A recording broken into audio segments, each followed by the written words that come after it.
আসসালামু আলাইকুম। জীবনের শেষ বেলায় এসে মনে হবে এক টুকরো জমির জন্য প্রতিবেশীর সঙ্গে ঝগড়া করাটা ছিল ভুল। কাউকে কষ্ট দিয়ে কঠিন কথা বলাটা ছিল ভুল। দুর্বল কাউকে ভয় দেখিয়ে নিজের ক্ষমতা দেখানোটাও ছিল ভুল।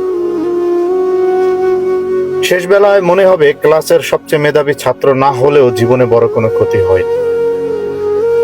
অনেক টাকা রোজগার করতে না পারলেও তেমন কোনো ক্ষতি হয়নি। জীবনের শেষ সময়ে কষ্টহীন একটুখানি শান্ত মৃত্যুই হবে সবচেয়ে বড় চাওয়া। শেষ বেলায় এসে মনে হবে মানুষের দোয়াটাই ছিল জীবনের সবচেয়ে মূল্যবান সম্পদ, যেটা আমি হয়তো অর্জন করতে পারিনি।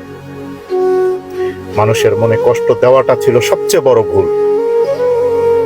শ্বাসকষ্টের মাঝে আটকে থাকা নিঃশ্বাসের ভারে তখন টাকার হিসাব নয়, শুধু মানুষের দোয়াটাই মনে হবে সবচেয়ে মূল্যবান। অথচ এত কিছু জেনেও আমরা যৌবনের উচ্ছ্বাসে নিজেদের নিয়ন্ত্রণ করতে পারি। শেষ বেলায় এই উপলব্ধি আপনাকে এতটাই অনুতপ্ত করে দিবে, যখন আর আপনার হাতে কোনো সময় থাকবে। ভালো থাকবে।